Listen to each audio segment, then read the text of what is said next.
Bienvenue à l'église protestante Paris de la Défense. Je vous souhaite les bienvenus. La Bible dit, là où deux ou trois se rassemblent à son nom, il est là. Et roi David a dit dans sa parole, a dit dans le psaume, je suis dans la joie quand on me dit d'aller dans la maison de l'Éternel. Moi, en tout cas, je suis dans la joie de vous voir. Je suis dans la joie d'être ici. S'il y a la joie, nous pouvons vraiment acclamer notre Dieu parce qu'il le mérite. Acclamons notre Dieu parce que c'est lui le roi des rois, c'est lui le tout-puissant, c'est lui le Seigneur des seigneurs. Amen. Amen. La parole de Dieu déclare, aimez-vous les uns les autres. Comme moi je vous ai aimé, c'est alors que le monde connaîtra que vous êtes mes disciples. Amen. Nous allons chanter, nous sommes un dans un lien d'amour. Notre esprit est uni avec l'esprit de Dieu. Amen. Si nous pouvons nous lever pour la gloire de notre Dieu.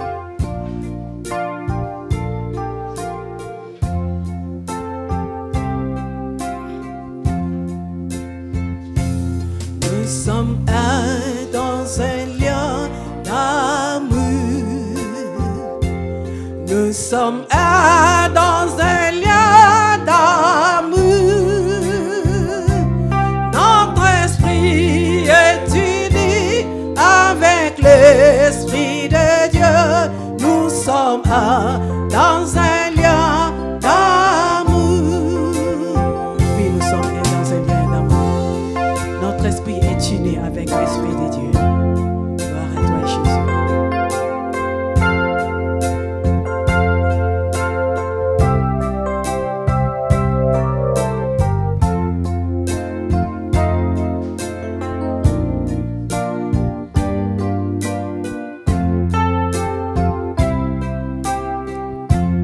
Nous sommes un dans un lien d'amour. Nous sommes un dans un lien d'amour. Notre esprit est uni avec l'esprit de Dieu. Nous sommes un dans un lien d'amour. Nous sommes un dans un lien d'amour. Nous sommes un dans un lien d'amour. Notre esprit est uni avec l'esprit de Dieu. Nous sommes un dans un lien d'amour. Maintenant, chantons tous ensemble. Son amour se répand. Tenons-nous par la main et le monde verra. Nous sommes un dans un lien d'amour. Maintenant, chantons tous ensemble. Et que son amour se répande. Tenons-nous par la main et le monde verra. Nous sommes un dans un lien d'amour. Tenons-nous par la main et le monde verra. Nous sommes un dans un lien d'amour. Tenons-nous par la main et le monde verra. Nous sommes un dans un lien d'amour.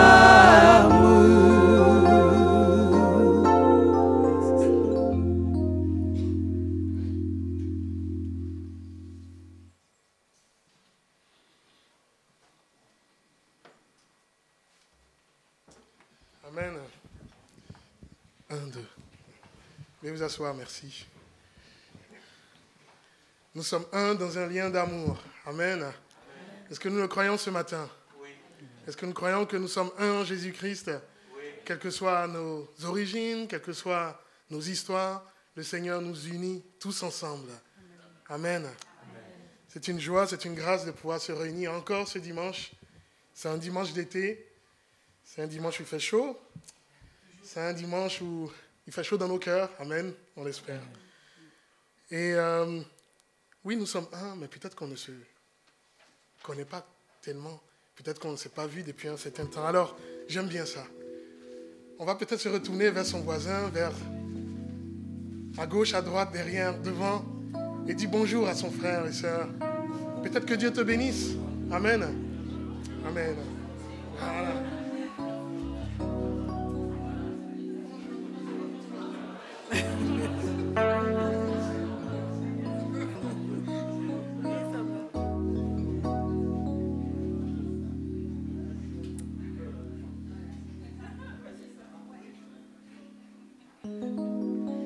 Le Seigneur nous dit dans sa parole dans Psaume 126, c'était le psaume qu'on devait lire aujourd'hui.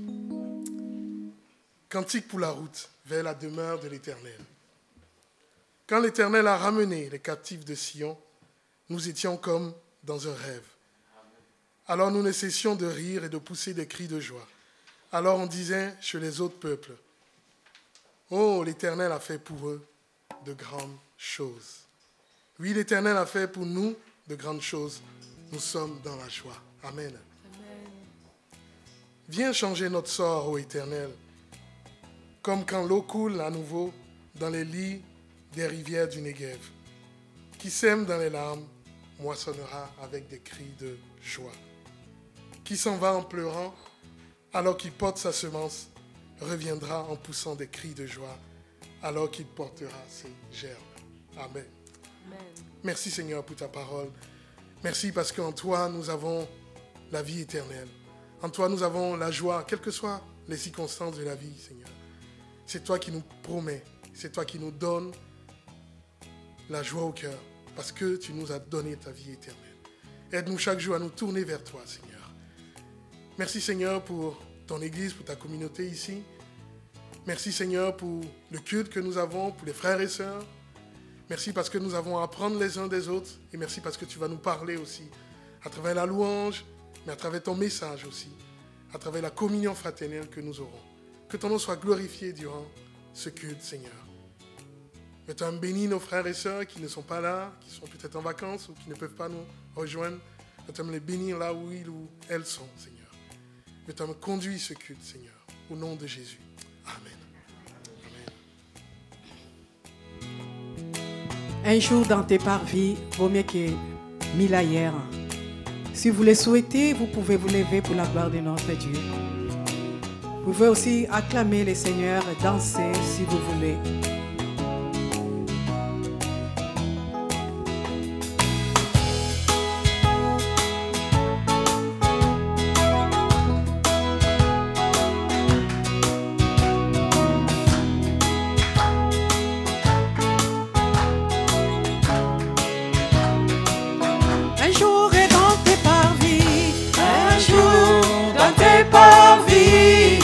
Vaut mieux que 1000 ailleurs.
t'adorons, ô Père, dans ton temple. La Bible dit, les vrais adorateurs adorent le Père en esprit et en vérité. Nous t'adorons dans ton temple, nous t'adorons en esprit et en vérité, car tu habites en nous nos louanges.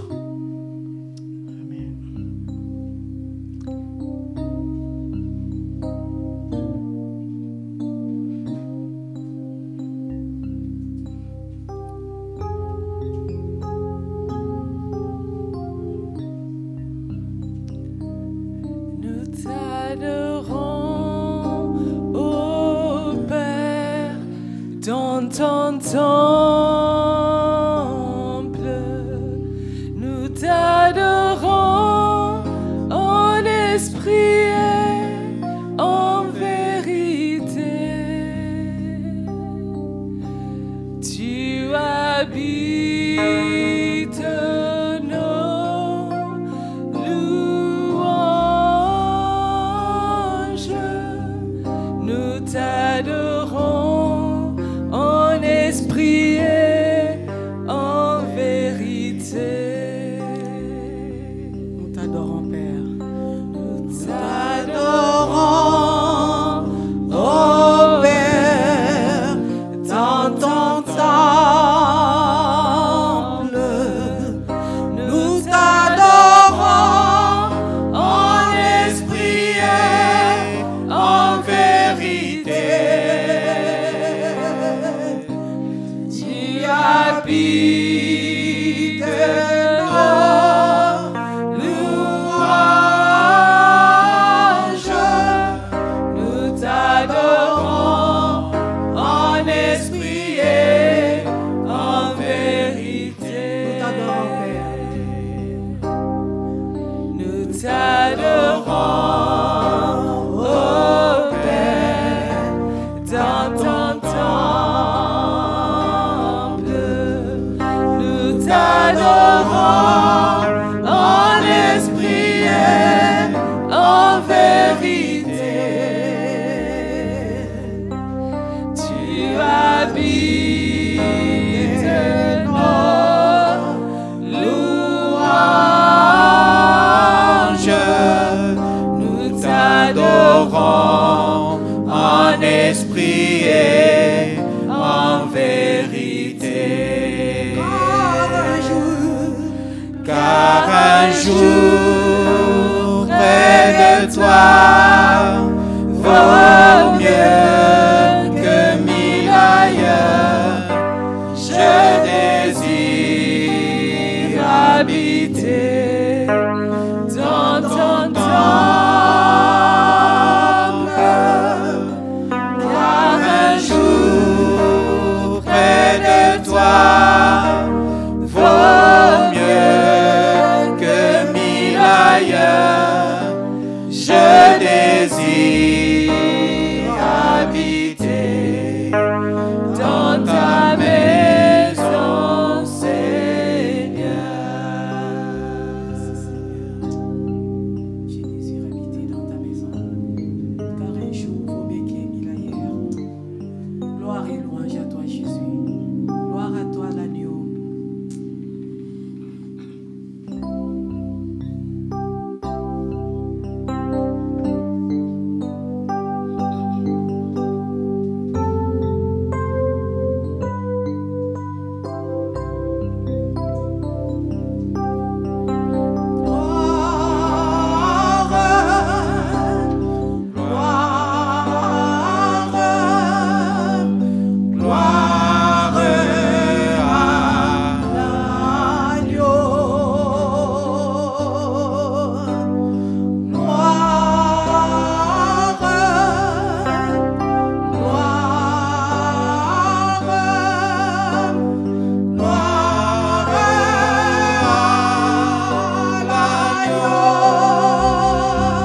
C'est pour cela ce matin, Seigneur, nous levons nos voix vers toi. Pour te dire que tu es bon. Pour te dire que tu es merveilleux. Pour te dire que tu es le prince de paix. Tu es le roi des rois. Tu es le Dieu tout-puissant, Seigneur. Sois béni, Papa. Sois exalté. Au nom de Jésus-Christ. Amen. Amen.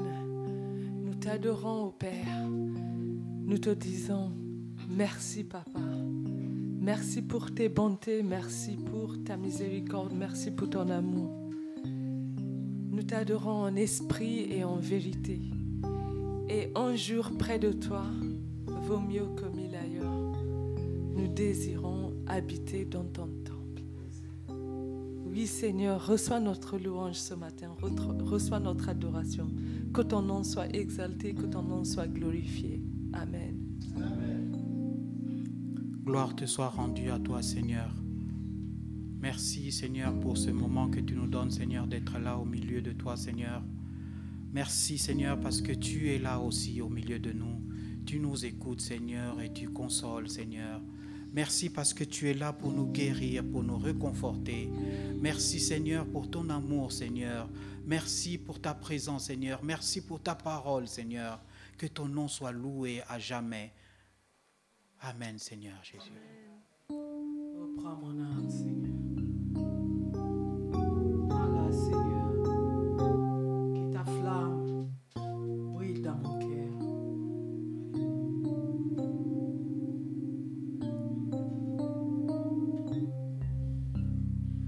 Oh, prends mon âme. Voilà, Seigneur. Et que ta flamme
parvis vaut mieux que 1000 ailleurs. Seigneur, tu nous unis, nous sommes frères et sœurs. Un jour dans tes parvis vaut mieux que 1000 ailleurs.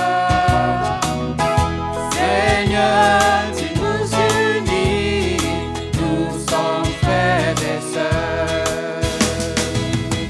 Rassemblés en ce lieu, louons notre Père.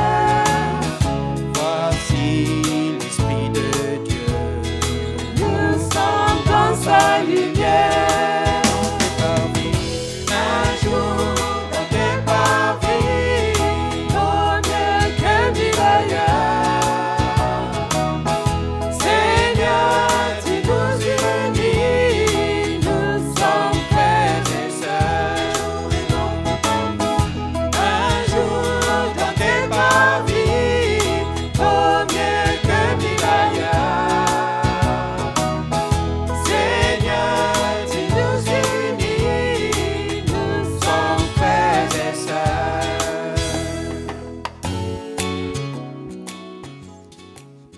Amen. Amen. Laisse la place à la prédication.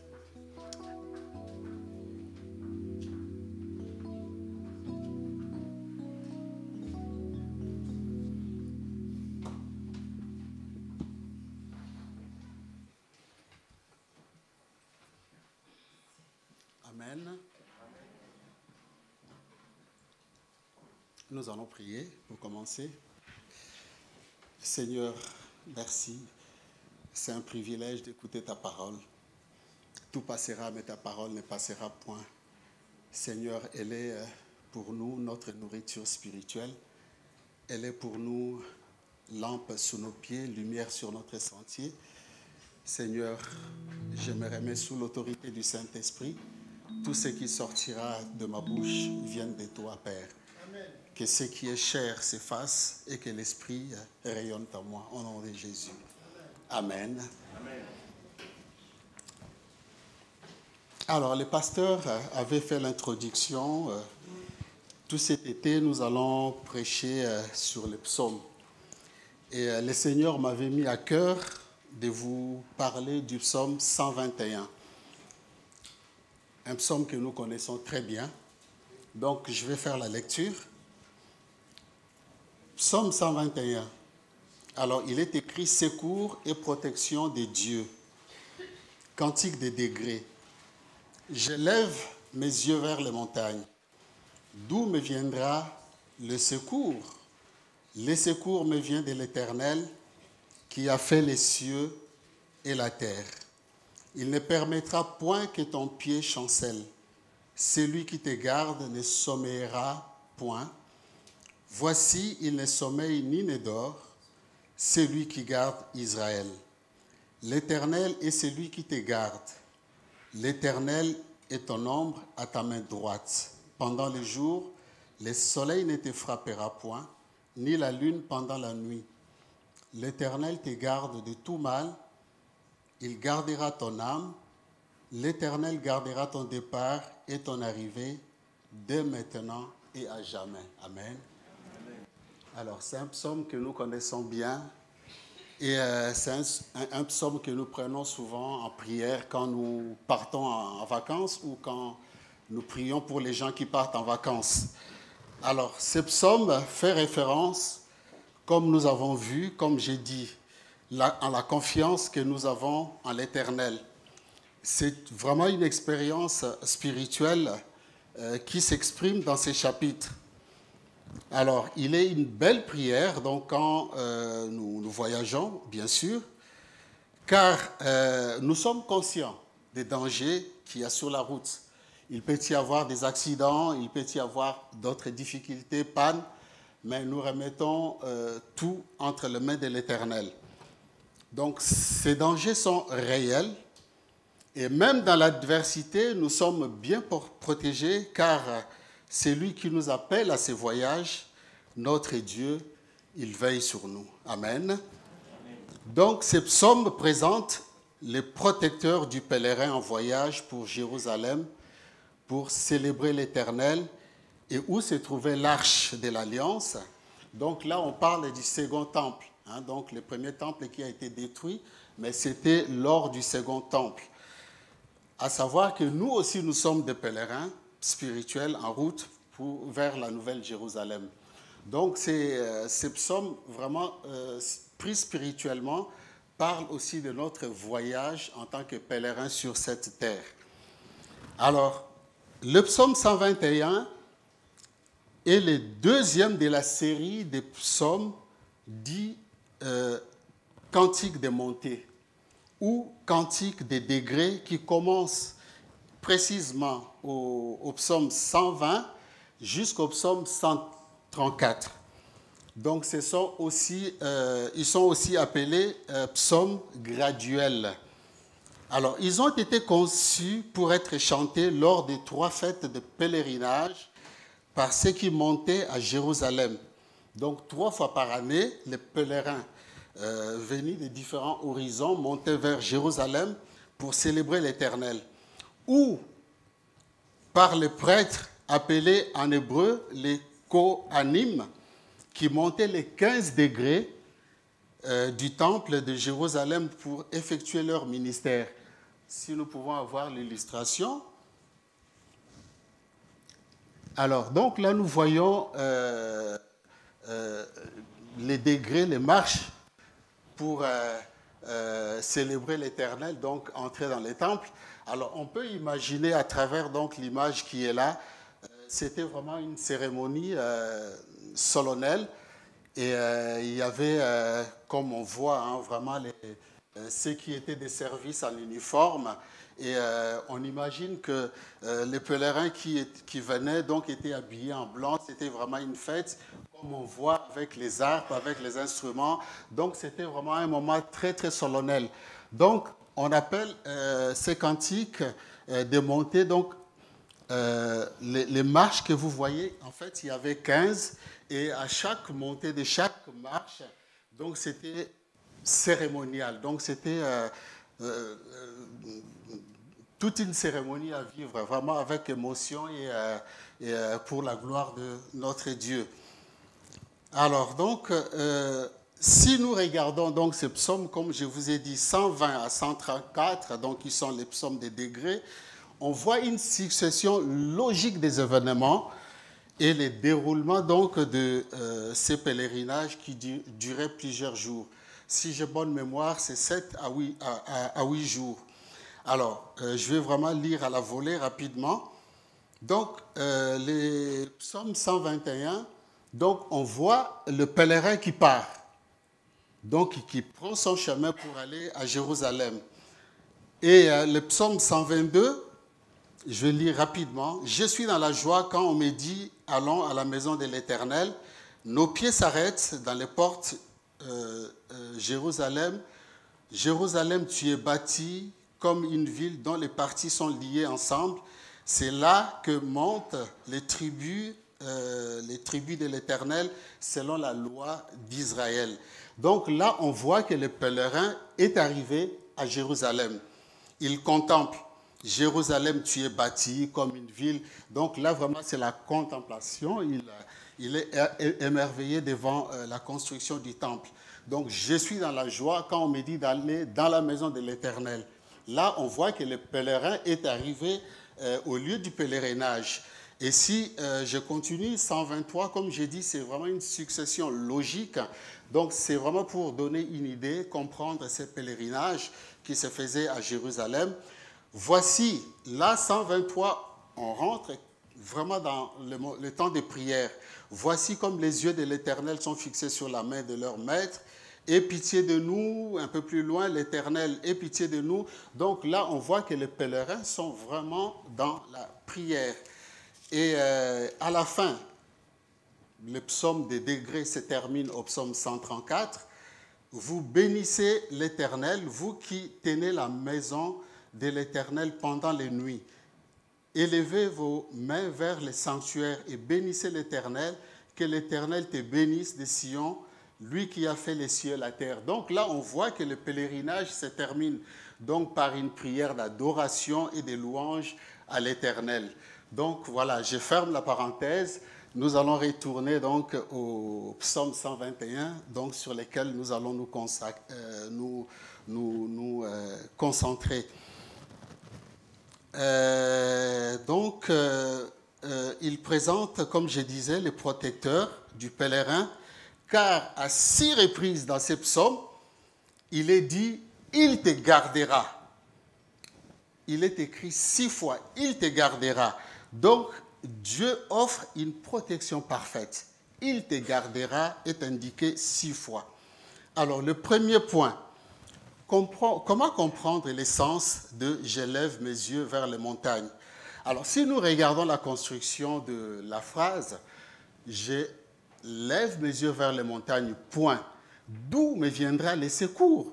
Donc, on voit que le voyage du pèlerin ne s'arrête pas à la montagne, comme Moïse qui était invité au mont Sinaï pour rencontrer Dieu. Donc, il se pose la question d'où me viendra les secours. Mais pourquoi il se pose cette question? Alors, on comprend tout de suite que les montagnes, on dit bien les montagnes, deviennent un obstacle pour lui. Parce qu'en fait, le pèlerin, il a hâte d'aller à Jérusalem pour aller à ses pèlerinages. Donc, le temps est compté. Les montagnes qui se dressent devant lui, spirituellement, il faut comprendre, ce sont les obstacles qui se présentent. Alors, tout de suite, sans hésiter, sans même chercher à gauche, à droite, il dit « Les secours me viendra de l'Éternel ». Donc, c'est un psaume de confiance en l'Éternel. Comme déjà notre frère nous avait prêché dimanche dernier, et la plupart des psaumes sont vraiment des psaumes de confiance en notre Dieu. Donc, on comprend que ces montagnes sont plutôt des obstacles qui se dressent sur son chemin. Et la montagne, on sait bien, elle est fatigante. Il faut monter. Le chemin est raboteux. On peut tomber dans un ravin ou chercher à les contourner. Mais il faut qu'il aille rapidement à Jérusalem. Le cœur confiant, il a besoin de se répéter en lui-même « Mon secours vient de l'Éternel ». Non d'un passant, non des idoles, mais de l'Éternel. Alors, nous allons rapidement parler des symbolismes de la montagne. Parce que vraiment, le verset central dans ce psaume, « Je lève mes yeux vers les montagnes ». D'où me viendra les secours? C'est vraiment le verset clé. Symbolise des montagnes. Donc, c'est un lieu de ressourcement, de rencontres avec Dieu. On connaît dans la Bible Moïse qui est allé rencontrer Dieu sur la montagne, mais un lieu aussi terrifiant parce que nous savons il y avait vraiment l'angoisse quand il y avait l'embrasement de feu sur le mont de Sinaï. Mais lieu privilégié aussi entre ciel et terre. On sait que Jésus-Christ montait souvent à la montagne pour se ressourcer, pour parler à son Père. Bon, mais aussi, la montagne exprime aussi un obstacle, bien sûr, comme j'ai dit, parce que Christ dira, si vous avez un peu de foi comme le grain de moutarde, vous direz à cette montagne, ôte-toi de là, et elle se déplacera. Là, la montagne devient un obstacle. Et encore un autre symbolisme, il y en a beaucoup dans la Bible de la montagne. Golgotha, par exemple, est le lieu du calvaire, etc., etc. On peut dire aussi lieu d'affrontement. Rappelez-vous quand Élie avait défié les prophètes de Baal. Voilà, donc la montagne vraiment signifie beaucoup de choses dans la Bible. Alors, c'est vrai que quand nous lisons, nous connaissons tous ces psaumes, mais quand nous les lisons, nous faisons peut-être pas attention à un détail, mais qui est très important. Moi non plus. Mais quand je me suis vraiment penché sur la préparation de ce message, j'ai regardé aussi quelques commentaires. Alors, il y a 2 lectures possibles dans ces psaumes. Alors, les commentateurs ont noté que le pèlerin passe de, si vous faites attention, j'élève mes yeux vers l'Éternel, et à un moment il dit que ton pied ne chancelle pas. Mais on se pose la question, pourquoi il commence par j'ai et il dit ton pied ne chancelle pas? C'est-à-dire pronom personnel à deuxième personne du singulier. Alors, est-ce qu'il y avait deux pèlerins sur ce voyage? Pourquoi il dit ton pied? Est-ce qu'il parle à quelqu'un qui était à côté de lui? C'est une lecture possible. Parce qu'on peut aussi marcher avec quelqu'un et dans notre expérience aussi spirituelle, nous nous encourageons à l'église. Quelqu'un qui a des difficultés, je vais lui dire oui, fortifie-toi. C'est une lecture possible.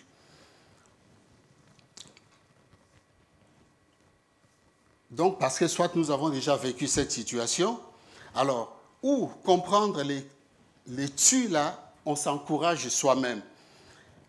Alors, est-ce que ça ne vous est jamais arrivé des fois quand vous faites quelque chose, un travail, quand c'est difficile, mais on arrive quand même à se dire, oui, allez, fortifie-toi, il faut que tu le fasses. C'est-à-dire que tu parles à toi-même, mais tu passes au temps, tu dis tu t'encourages toi-même. Et il y a un exemple dans la Bible, au psaume 42,6, si nous pouvons lire 42,6. Psaume 42,6. Alors, pourquoi t'as battu mon âme et gémis-tu au-dedans de moi? Pourquoi t'as battu mon âme et gémis-tu au-dedans de moi? On voit à travers donc ces versets, c'est quelqu'un qui est en train de parler à soi-même. Il s'encourage. Et ça nous arrive aussi de le faire. Donc, deuxième lecture possible, c'était un seul pèlerin qui faisait ce voyage, mais qui finalement s'encourageait. Ton pied ne va pas chanceler, je continue. Donc il fait confiance en l'Éternel. Et moi dans tout ça, je me suis dit, Seigneur, un jour, quand les pasteurs nous a dit au mois d'avril que nous allons... que nous allons donc parler, nous allons... alors donc 42,6, Bon, mais c'est voilà, l'important, c'est la phrase qui était voilà. Alors donc une nuit, j'avais perdu sommeil, mais vraiment en pleine nuit. Je me suis dit, au lieu de tourner dans tous les sens dans mon lit, je vais aller prier. Et ma prière était vraiment axée sur ce que Dieu m'avait mis à cœur. J'ai dit, Seigneur, oui, mais là c'est comme ça. J'ai parlé au Seigneur, mais librement. J'ai dit, Seigneur, oui, mais ça, ce sont les hommes qui interprètent. Il y a deux lectures possibles. Mais toi, Seigneur, qu'est-ce que tu me dis dans tout ça? Qu'est-ce que tu me dis? Et je suis retourné au lit, donc le sommeil est revenu, et j'ai fait un songe. Je vais vous le raconter. Et ceux qui ont les dons de discernement, vous allez peut-être rapidement comprendre. Donc, j'étais appelé à faire un voyage, à quitter ma maison pour aller momentanément à un autre lieu. Vraiment, je ne sais pas pour quelle raison, mais il fallait que je parte. Donc, j'ai pris des affaires, des sacs, et sur le chemin, j'arrive devant, je vois tout d'un coup une montagne, mais comme au Montmartre, donc ce n'est pas une montagne comme les Alpes, mais vraiment une pente, une montagne. Et je me suis dit, mais tous les jours, je vais faire le même chemin. Je serai toujours obligé de monter par là, mais ça va être difficile, compliqué. Alors, suivez bien. J'ai dit, je vais toujours monter. Et subitement, je vois ma fille à ma droite, à côté de moi. Elle me dit, je vais t'aider avec les sacs. Moi, j'ai dit, mais attends, moi, je suis encore un garçon. Toi, ça va être un peu compliqué pour toi. Mais elle prend les 2/3 des sacs, elle commence à monter, mais avec une facilité, avec une aisance extraordinaire. Même moi, j'étais épaté. Donc, moi, j'ai pris les restes en peine, mais je suivais quand même. Et on arrive juste à la montagne et il fallait que je continue. Mais le problème, c'est qu'il y avait un ravin. Enfin, donc, voilà, là, ça faisait vraiment pente, raide comme ça. Et je me dis, mais comment je vais descendre par là? Alors, ça faisait à peu près 10 mètres. Donc, voilà, c'était compliqué. Et je regarde à ma droite, je vois ma fille qui était là, qui me montre. Et sur les côtés, de l'autre côté, il y avait une sorte de structure d'échafaudage qui était montée. C'est-à-dire, on pouvait descendre par là. Et elle me fait signe d'aller de ce côté-là. Et j'avance de ce côté, je dis, ben, on a quand même des sacs, mais comment on va avec les sacs de tennis? Elle me montre, elle me dit, il y a une corde qui était suspendue du haut jusqu'en bas. Elle me dit, on va juste attacher sac par sac et les descendre. Moi, je vais descendre la première et je vais les récupérer. Ah, très bien. Donc, on a fait comme ça. Et en descendant, on était au pied. Moi, je prends les sacs, je lève mes yeux et je vois 2 gaillards qui commençaient à me parler. Un qui disait, donne-moi 1 euro, donne-moi 1 euro. Moi, je dis, quoi? Tu me demandes 1 euro? Et comme je ne comprenais pas, il s'énervait. Et je me suis approché, donc j'ai reculé. Là où il y avait la structure d'échafaudage, il y a une barre qui pouvait vraiment se retirer. Et je suis devenu menaçant. J'ai dit, si vous approchez de moi, je vais frapper. OK? Et je me suis approché et ils ont disparu. Et là, je me suis réveillé. C'est un songe vrai. Alors, je me suis réveillé subitement. Je me suis dit, mais Seigneur, qu'est-ce que tu veux me dire dans ces songes? Alors, peut-être si vous avez le don de discernement, je ne sais pas si vous avez compris. Mais moi, je vous dis ce que moi j'ai compris, ce que le Seigneur a voulu me donner comme réponse dans ma prière. Alors, suivez bien.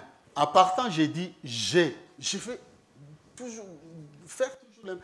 Donc, j'emploie les je.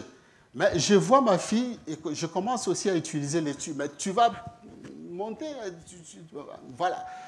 Et j'arrive en haut, j'ai dit, mais je dois, vous voyez, tu.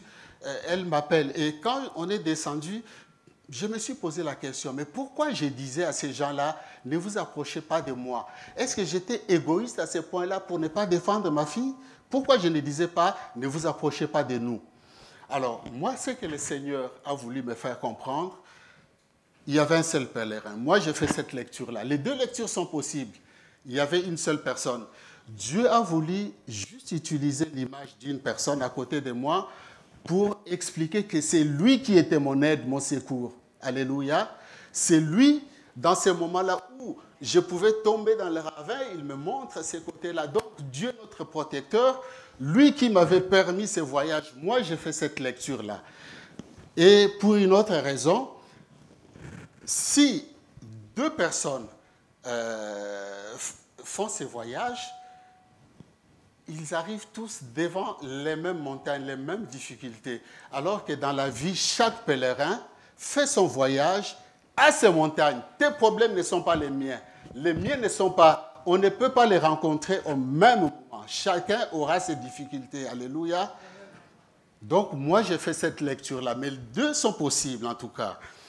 Voilà l'explication que moi, j'ai compris. Le Seigneur a voulu m'éclairer. Il y avait vraiment une seule personne pendant ces voyages. Alors, pourquoi les obstacles ou les épreuves sur notre chemin? Dieu qui nous appelle à faire ces voyages, mais pourquoi? Alors, il y a des épreuves qui sont voulues par Dieu. Pourquoi? Il testera notre fidélité. Alléluia. C'est l'exemple du peuple d'Israël dans le désert quand l'eau se fit manquer. Ils ont commencé tout de suite à se plaindre, à se révolter. Mais est-ce que c'est Dieu-là qui avait dit, j'ai vu la souffrance de mon peuple, je vais les conduire sur la terre promise? Est-ce que ce Dieu-là ne voyait pas qu'ils allaient manquer de l'eau? Mais pourquoi Dieu avait attendu qu'ils aient soif, qu'ils commencent à se révolter? Dieu voulait tester leur fidélité, voir tout ce qu'ils avaient vu à la mer Rouge, la puissance de l'Éternel, voir si vraiment ce peuple avait confiance ou était fidèle. Donc Dieu testera notre fidélité. Et deuxièmement, Dieu testera aussi notre foi. C'est le cas d'Abraham, mis à l'épreuve. Sacrifie ton fils. Mais est-ce que vraiment Dieu allait permettre à Abraham de le faire? Mais il l'a amené dans un endroit où il lui a demandé, sacrifie-moi ton fils. Alléluia. Dieu voulait le mettre en épreuve, voir sa foi. Et Dieu qui sait toutes choses, lui, il connaît aussi l'issue de toutes choses. Mais c'est pour que nous aussi, nous sachions où est-ce que nous en sommes avec notre foi. Et les obstacles aussi dressés par l'ennemi. Ça, rassurez-vous, quand nous venons à Jésus-Christ, nous sommes la cible de l'ennemi. Et il y a même un adage africain qui dit « On ne jette la pierre que sur une mangue qui est mûre ». Alléluia. C'est pour dire nous venons à Jésus et nous serons la cible de l'ennemi. Le voyage du peuple d'Israël dans les déserts, tout n'était pas facile. Bien que Dieu avait dit « Je vais vous conduire à la terre promise », mais il fallait qu'ils fassent des guerres. Amalek les attendait. Et Amalek, c'est l'image du diable lui-même qui nous attend sur notre chemin. Donc, les obstacles aussi qui seront dressés par l'ennemi, nous les connaîtrons. Donc, il n'y avait pas qu'Amalek, il y avait aussi les Cananéens, etc. Ils ont dû faire face à plusieurs guerres. En venant à Jésus-Christ, bien aimé, les attaques seront même plus accentuées et même plus violentes. Le diable entrera même dans les cœurs des hommes pour nous discriminer, nous outrager, nous calomnier, nous persécuter. Imaginez, vous travaillez, des fois vous subissez des injustices, mais vous avez un responsable peut-être qui, voilà, le diable est entré dans son cœur, ou soit parce que c'est quelqu'un qui a pratiqué l'occultisme, etc. Mais il va le dresser contre vous, hein. Donc, vous aurez toujours des problèmes avec lui, sans raison. Des fois, voilà. Mais c'est ça, le diable, il est malin. Donc, des fois, c'est à travers des personnes qu'il nous attaque. Alors, ne pas croire que notre chemin de pèlerin sera un long chemin tranquille. Si Christ nous dit, portez votre croix, c'est pour que nous sachions les prix et le poids de la croix. Si nous lisons 1 Pierre 4,12, 1 Pierre 4,12,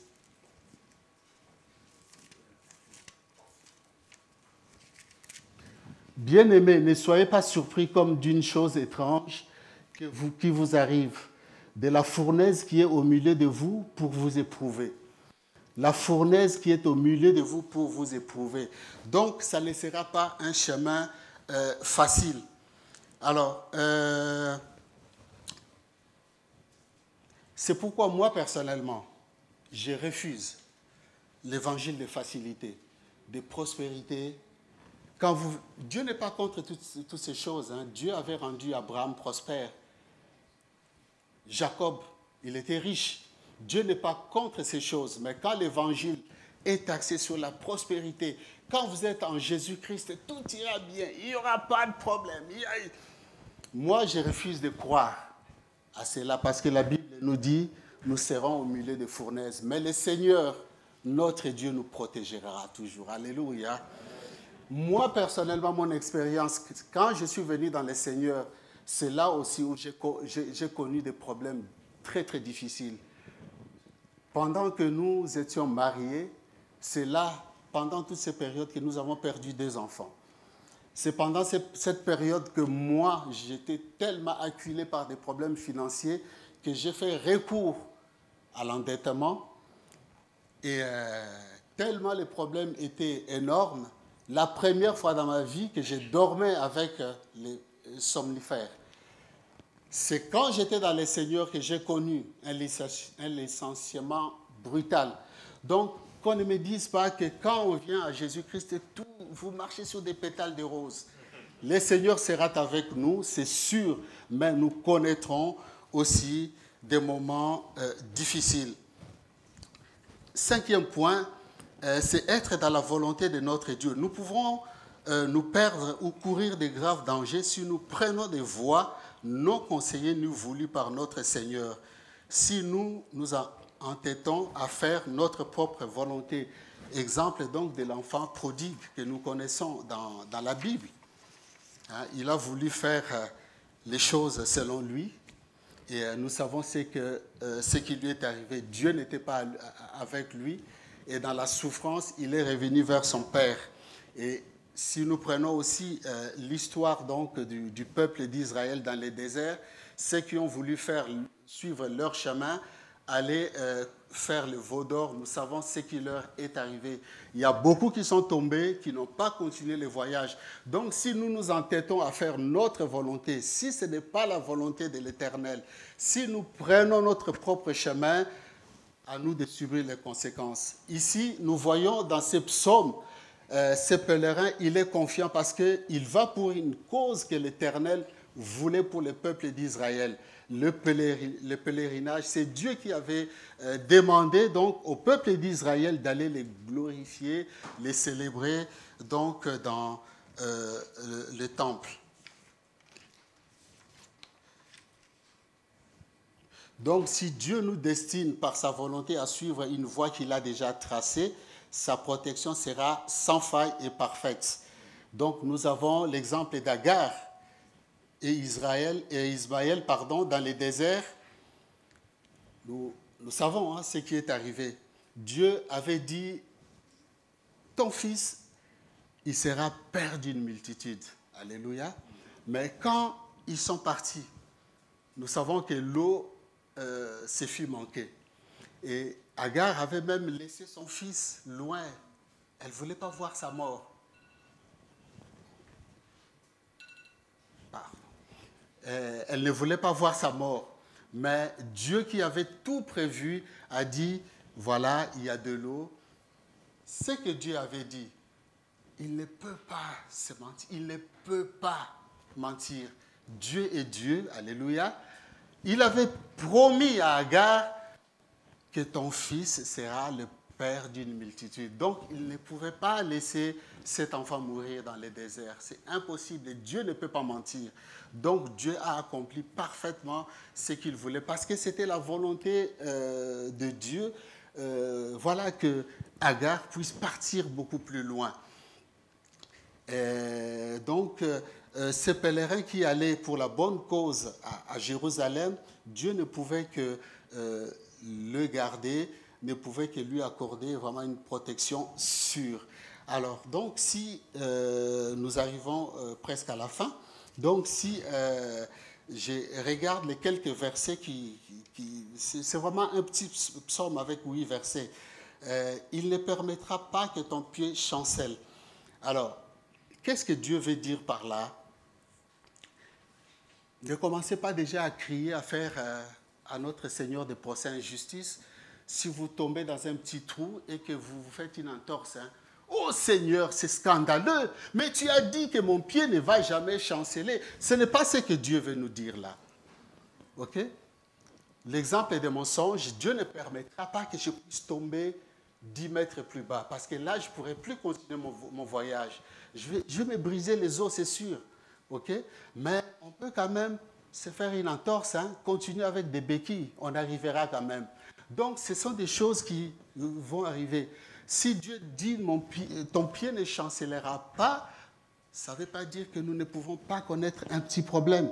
Mais Dieu sera toujours avec nous pour nous soutenir. Alléluia.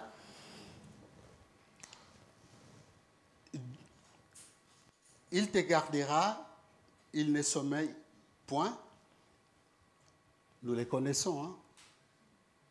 Il a voyagé avec le peuple d'Israël nuit et jour. Dieu était toujours au devant et nuit et jour. Donc il ne dort ni ne sommeille. L'Éternel est celui qui te garde. Il est ton ombre à ta main droite. Alors, il y a eu beaucoup d'interprétations aussi sur qu'est-ce que ça veut dire ton ombre à ta main droite, mais nous pouvons comprendre spirituellement que Dieu est à notre droite. Rappelez-vous de la parole de Dieu quand Jésus-Christ a été glorifié, il a été mis à la droite du Père. Donc la droite, c'est la place d'office qui revient à notre Dieu, c'est la place d'honneur. Donc Dieu étant à droite, donc il nous couvre de son... Voilà, et puis nous savons, l'ombre, c'est ton ombre, partout où que tu vas, ton ombre te suit. Donc Dieu est avec nous comme notre ombre. Donc tous les jours, partout où nous allons. Donc pendant les jours, le soleil ne te frappera pas, ni pendant la nuit. Donc je prends toujours l'exemple du peuple d'Israël qui avait fait ce long voyage nuit et jour, mais ils sont partis et ils sont arrivés à destination, malgré la chaleur, malgré la nuit, mais ils sont arrivés parce que Dieu les protégeait. L'Éternel te gardera de tout mal, il gardera ton âme. L'Éternel gardera ton départ et ton arrivée. Ça, c'est vraiment une prière que nous faisons chaque fois. L'Éternel gardera mon départ et gardera mon arrivée dès maintenant et à jamais. Donc, si nous avons compris, notre chemin de pèlerin, nous ferons toujours face aux obstacles. Dieu tiendra sa promesse de nous conduire à la Nouvelle Jérusalem en dépit de tout ce que nous pouvons connaître. Comme les pèlerins, il faut regarder et mettre notre confiance en l'Éternel qui gardera donc notre départ et notre arrivée. Nous étions samedi dernier au mariage de notre bien-aimé, de nos bien-aimés. Nous avons pris des chemins différents. Nous sommes allés loin. Nous avons fait un point à un autre la nuit, des chemins qui n'étaient pas éclairés pour les autres qui sont allés aux hôtels, mais Dieu qui nous avait conduits là-bas pour la bonne cause a gardé notre départ et notre arrivée. Et c'est Dieu-là gardera ton départ et ton arrivée au nom de Jésus-Christ, si c'est dans sa volonté. Amen. Que Dieu soit loué. Amen. Alors, nous allons vous chanter un chant, donc, qui n'est pas connu, mais de frère Menté, sur ce psaume 121.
cieux et la terre?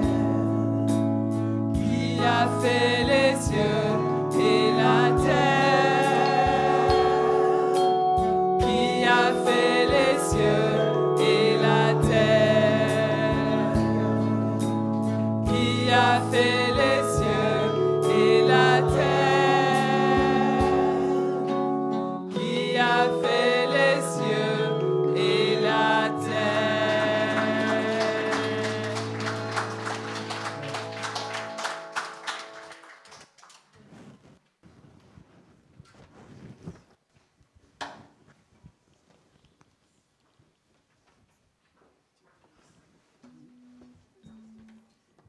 Je lève les yeux vers l'Éternel. D'où me viendra le secours? Le secours me vient de notre Seigneur, de l'Éternel. Amen. C'est lui qui a fait les cieux, c'est lui qui a fait la terre. Merci Seigneur, merci Isidore pour le partage. Le Seigneur avait vraiment à nous parler. Il avait à mettre quelque chose sur nos cœurs et il l'a fait. Merci Seigneur, parce que c'est lui, c'est vers lui que nous nous tournons. Amen. Nous avons tellement besoin de prier. Il y a 2-3 semaines, ce pays a connu des moments terribles, n'est-ce pas? On s'en rappelle encore. C'est vrai, avant-hier, il y a eu la fête nationale, tout le monde a fêté, mais avant, ce n'était pas vraiment une fête nationale, c'était destruction nationale. Et on a besoin vraiment de prier pour ce pays.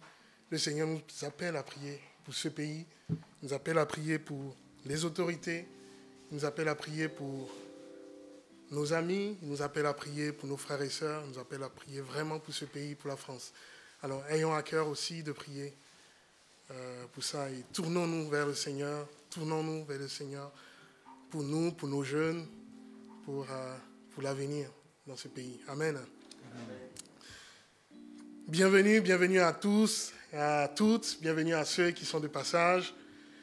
Et bienvenue à nous tous aussi, qui ne sont pas encore partis en vacances ou peut-être qui n'iront pas. Mais nous sommes heureux, comme tous les dimanches, de nous réunir et de pouvoir louer le Seigneur ensemble. Ce dimanche, nous avons un nouveau couple. Isidore en a parlé le week-end passé, le pasteur en a parlé aussi dimanche passé. On a eu un moment de bénédiction au Mans, où on a pu aller célébrer le Seigneur, où nos frères et sœurs, ils viendront. Manisha, Grégory, ils ont dit oui devant le Seigneur, devant la mairie, devant madame le maire ou sa représentante, et devant le Seigneur aussi. Et on a pu célébrer avec eux, nous réjouir avec eux pour ce nouveau couple. Amen. Amen. Alors, je les ai pris un peu au dépourvu, mais je vais les inviter peut-être à se tenir debout et à venir ici. Amen. Peut-être qu'ils ont un petit mot. Je vais prendre le micro là. Le micro.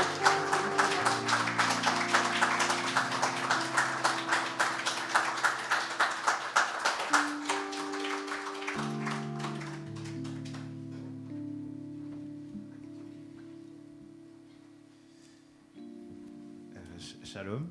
Merci. Est-ce que vous m'entendez bien? Oui, ça va. Bonjour à tous et à toutes.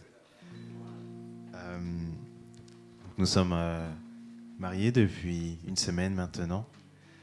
Nous tenions à faire ce message pour remercier l'Église, toutes les personnes qui ont participé de près ou de loin, pour les soutiens dans la prière, les soutiens physiques pour ceux qui se sont également déplacés, pour nous encourager, et également financiers. Merci vraiment pour votre investissement, votre contribution au bon déroulement du mariage. Et merci spécialement également à l'équipe de louanges qui a grandement participé à la cérémonie nuptiale par de chants et des louanges qui nous ont marqués, touchés et qui nous ont accompagnés dans cette bénédiction. Et merci beaucoup à vous d'avoir fait le déplacement pour les répétitions. Et ça nous a vraiment touchés et que le Seigneur vous bénisse abondamment.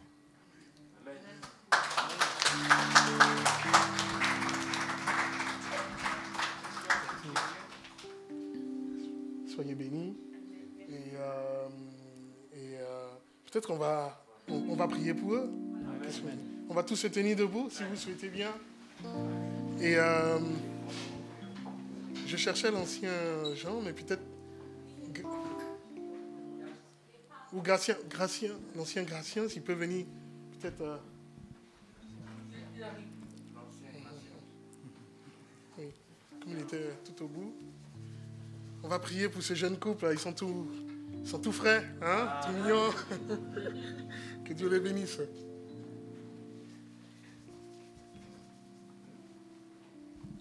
Bonjour à tous. Seigneur, nous te bénissons, nous te rendons grâce, nous nous réjouissons, Seigneur, des bonnes choses que tu fais parmi nous, Seigneur, dans notre Église. Seigneur, nous sommes heureux de présenter devant toi encore une fois Manisha et Grégory, Seigneur. Nous voulons vraiment t'inviter, toi, Seigneur Jésus, à être le lien de leur mariage, un lien que rien ni personne ne pourra rompre, parce que c'est toi le lien de ce mariage. Que ta bonne main soit sur eux, accompagne-les, bénis-les, Seigneur, bénis leur témoignage, Seigneur. Merci vraiment pour les jeunes dans notre Église, Seigneur, pour leur engagement à te suivre, à te servir, Seigneur. Que ton nom soit béni, que ton nom soit loué, dans le nom merveilleux de Jésus-Christ. Amen.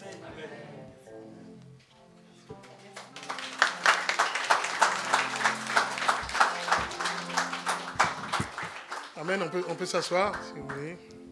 On va passer au temps des annonces. Allez, il n'y en a pas beaucoup. Hein. Donc, on a un seul culte, donc à 10h, jusqu'à fin août. Et peut-être qu'on va lire, donc nous sommes une église missionnaire, confiante dans le Seigneur et ferme dans la foi. Nous sommes là pour connaître, pour louer Dieu, pour servir Dieu aujourd'hui. Et on a envie de dire demain aussi. Amen. Donc les cultes sont à la fois en présentiel, en live et sur Internet. Et on va lire aussi le message du mois. Dieu m'aime, on l'a entendu encore ce matin. Il est toujours avec moi. Même quand on voit la montagne, hein, Isidore l'a expliqué, pensons qu'il est toujours avec nous. Tu sais quand je m'assieds et quand je me lève. Tu pénètres de loin ma pensée. Tu sais quand je marche et quand je me couche. Et tu pénètres toutes mes voies. Amen. Merci Seigneur pour sa fidélité. Peut-être un dernier chant, l'équipe de louange. Et il y a la lecture chronologique, bien sûr. Merci. Alors, donc aujourd'hui c'était le 126. Voilà, on l'a lu ce matin. Et donc je vous encourage toujours, hein, comme le pasteur le fait, à continuer tous ensemble, à continuer à lire. On était dans Néhémie. Et je ne sais pas... Malachie. D'accord, on a fini Néhémie. Et Malachie, on va commencer Malachie alors, c'est ça? D'accord, voilà. Je ne vais pas là ici. Merci. Donc un chant et puis la bénédiction à la fin. Merci.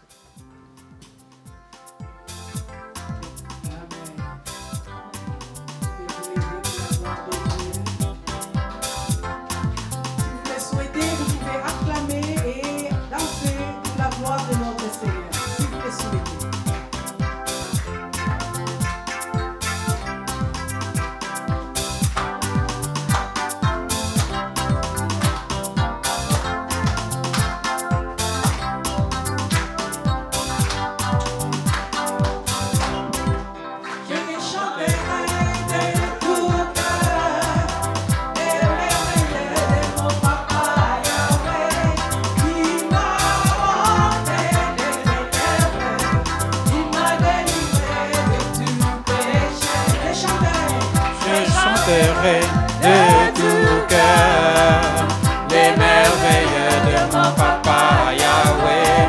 Il m'a ôté des ténèbres, il m'a délivré de tout péché.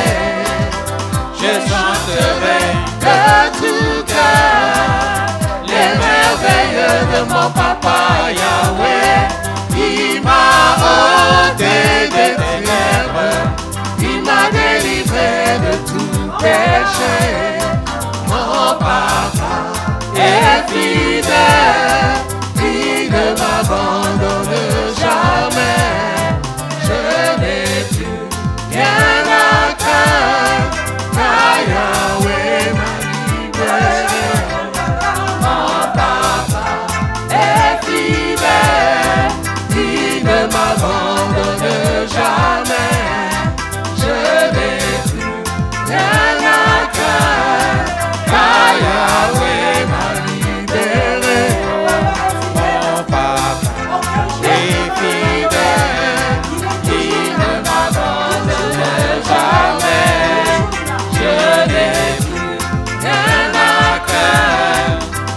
Yahweh m'a libéré. Mon papa est fidèle, il ne m'abandonne jamais. Je n'ai plus rien à craindre, car Yahweh m'a libéré. Je suis dans la joie, une joie immense. Je suis dans l'allégresse, car Yahweh m'a libéré. Je suis dans la joie, une joie immense. Je suis dans l'allégresse, car Yahweh m'a libéré. Je suis dans la Je joie. suis dans la joie, une joie immense. Je suis dans l'allégresse, car Yahweh m'a libéré. Je suis dans la joie, une joie immense. Je suis dans l'allégresse, car Yahweh m'a libéré.